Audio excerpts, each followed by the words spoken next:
नित्य संहिता के तृतीय पार्वती खंड में 45वां अध्याय भगवान शिव का अपने परम सुंदर दिव्य रूप को प्रकट करना, मैना की प्रसन्नता और क्षमा प्रार्थना तथा पूर्वासिनी स्त्रियों का शिव के रूप का दर्शन करके जन्म और जीवन को सफल मानना। ब्रह्मा जी बोले, हे मुने, इसी समय आप विष्णु जी से प्रेरित होकर शिव जी को प्रसन्न करने के लिए शीघ्र उनके पास गए। वहां जाकर देव कार्य करने की इच्छा से आपने अनेक प्रकार के स्तोत्रों से स्तुति करके रुद्र को भली भांति समझाया। तब शंभु ने आपकी बात सुनकर अपनी कृपालुता दिखाई और प्रेम पूर्वक अद्भुत दिव्य तथा उत्तम रूप धारण कर लिया। कामदेव से भी अधिक कमनीय लावण्य के परम निधि तथा सुंदर रूप वाले उन शिव को देखकर हे मुने, आप अत्यंत प्रसन्न हो गए और परमानंद से युक्त हो अनेक प्रकार के स्त्रोतों से उनकी स्तुति कर आप पुनः वहां आए जहां मैना सभी लोग के साथ थी। हे मुने, वहां आकर अत्यंत हर्षित तथा प्रेम युक्त आप हिमालय की पत्नी मैना को हर्षित करते हुए ये वचन कहने लगे। नारद जी बोले, हे विशाल नेत्रों वाली मैने, आप शिव जी के अत्युत्तम रूप को देखिए। उन्हीं करुणामय शंकर ने ये महती कृपा की है। ब्रह्मा जी बोले, ये बात सुनकर शैल कामिनी मैना विस्मित हो परमानंद प्रदान करने वाले शिव स्वरूप को देखने लगी। वो रूप करोड़ों सूर्य के समान कांतिमान, सभी अंगों से सुंदर, विचित्र वस्त्र से युक्त, अनेक आभूषणों से अलंकृत, अत्यंत प्रसन्न, सुंदर, हास्य से युक्त, लावण्यमय, मन को मोहित करने वाला, गौर आभा वाला, कांति संपन्न, चंद्रिका से विभूषित, विष्णु आदि सभी देवताओं से प्रेम पूर्वक सेवित, सिर पर सूर्य तथा चंद्रमा के द्वारा लगाए गए छत्र से शोभायमान, अत्यंत शोभामय तथा सभी प्रकार से रमणीय था। आभूषणों से विभूषित उनके वाहन की महाशोभा का तो वर्णन ही नहीं किया जा सकता। गंगा और यमुना उन पर चवर डुला रही थी और 8 सिद्धियां उनके आगे सुंदर नृत्य कर रही थी। उस समय मेरे तथा शिव जी के साथ विष्णु, इंद्र आदि सभी देवता अपने अपने वेश धारण कर चल रहे थे। महान मोद में भरे हुए तथा अनेक प्रकार के रूप वाले गण उस समय जय जयकार करते हुए शिव जी के आगे आगे चल रहे थे।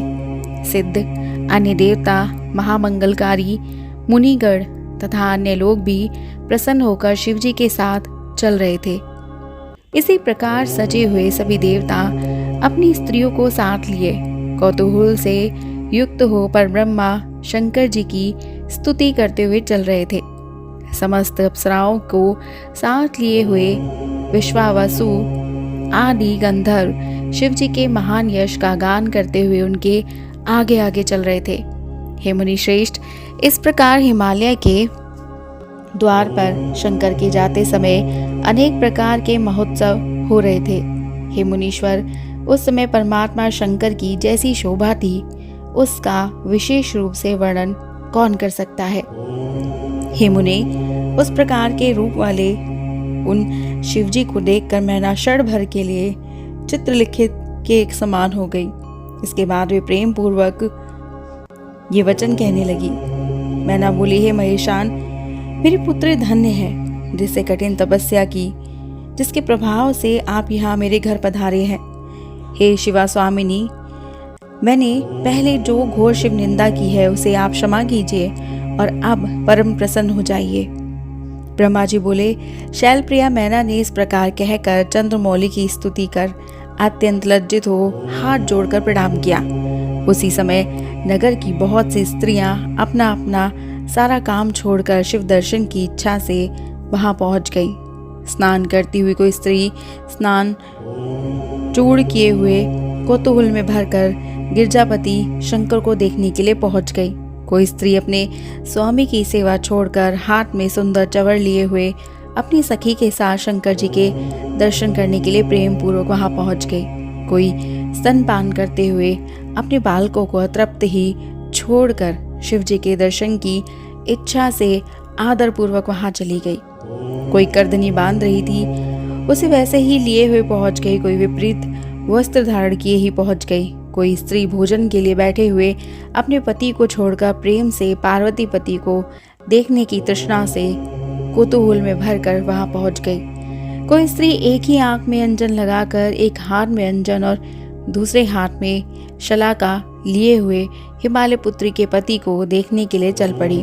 कोई स्त्री पैरों में बहावर लगा ही रही थी कि बाजे का शब्द सुनकर वो उसे वहीं छोड़कर दर्शन के लिए दौड़ पड़ी। इस प्रकार स्त्रियां विविध कार्यों को तथा निवास स्थान को छोड़कर पहुंच गई। उस समय शिव का रूप देखकर वे मोहित हो गई। वे शिव दर्शन से हर्षित हुई, वे प्रेम में विभोर हो गई। उनकी मूर्ति हृदय में धारण कर परस्पर ये वचन कहने लगी। पूर्वासिनियों बोली, हिमालयपुरी में रहने वालों के नेत्र सफल हो गए। जिस जिसने इस स्वरूप को देखा आज उसका जन्म सफल हो गया। उसी का जन्म सफल है एवं उसी की क्रियाएं सफल है, जिसने संपूर्ण पापों का नाश करने वाले साक्षात शिव का दर्शन किया।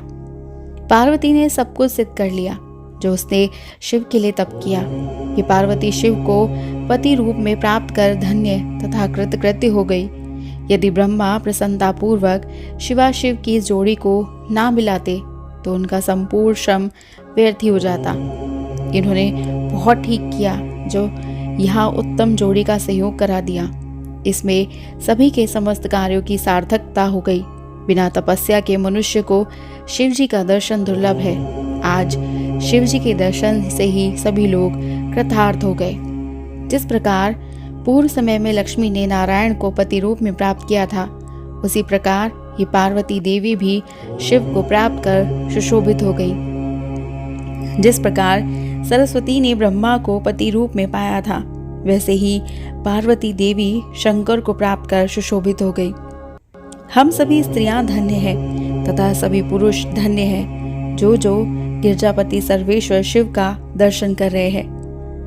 ब्रह्मा जी बोले, हे नारद, ऐसा कहकर उन लोगों ने चंदन एवं अक्षत से शिव जी का पूजन किया और आदर पूर्वक उनके ऊपर लाजा की वर्षा की।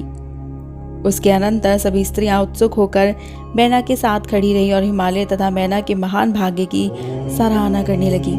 हे मुने, स्त्रियों के द्वारा कही गई उस प्रकार की शुभ बातों को सुनकर विष्णु आदि सभी देवताओं के साथ प्रभु अत्यंत प्रसन्न हुए।